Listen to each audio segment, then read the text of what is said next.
Greetings, gentle listeners. This is Tovresh Pazan bringing you iPadWordGames.org's review of Skulls of the Shogun.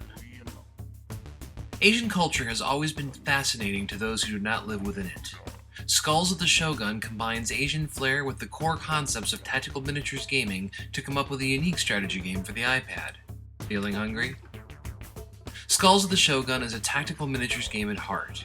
As with tactical miniatures games, it plays on a board with no grid, and your units move in terms of distance rather than in terms of spaces. Each of the two opposing forces begins each match with a general and several other units.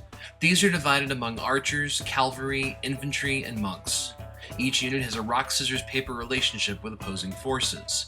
Cavalry, for instance, can strike archers without fear of reprisal, but will do only slightly more damage to infantry than they will receive in turn. The game's core strategy lies in learning and exploiting these interactions. Tapping a unit will reveal a circle. You can drag or tap anywhere within this circle to move the unit.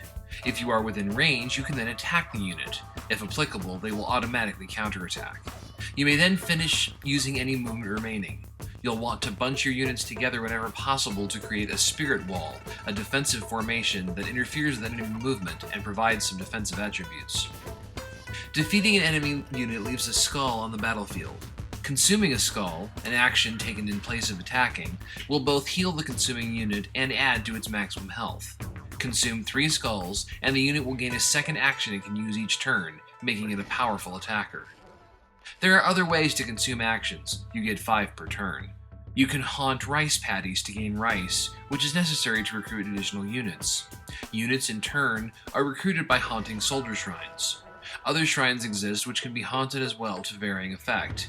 And you might also uncover potions hiding in the landscape. Quaffing one will power up a unit with either hit point regeneration or increased attack. Destroy your opponent's army, or just their general, to win the match. As in many digital skirmish-based games, Skulls of the Shogun features a single-player campaign made of several missions. Each mission of the campaign follows the saga of Lord Akamoto, a samurai who was cut down just before he attained his ultimate goal of rising to the rank of Shogun of all Japan. He refuses to deal with the bureaucracy of the Netherworld, instead recruiting the souls of other fallen warriors to do battle with him as he forces his way into the ultimate reward the afterlife can offer. In addition to the campaign, Skulls of the Samurai features local pass and play and asynchronous multiplay, which requires an account on the remote server. Unfortunately, we didn't find a whole lot of opponents, but you will have to replay each mission of the campaign 2 or 3 times to achieve all 3 skulls. There should be more than enough content here to keep you busy. If we have a complaint with Skulls of the Shogun, it's that the controls get a bit fiddly. Everything in the interface is based on taps, and if there are several things near each other that can be interacted with, such as an enemy's skull, a potion, and a hauntable object all on top of each other, it can be very difficult to specify which one you want. So the key to the game's strategy, and can be difficult as units can be pushed vaguely out of the way. This eases once you're over the learning curve, but is never really perfected. Though we have some issues with the controls, Skulls of the Shogun is a worthwhile title.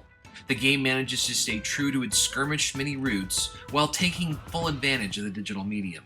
The presentation is top-notch, with visuals and audio that build nicely on the theme.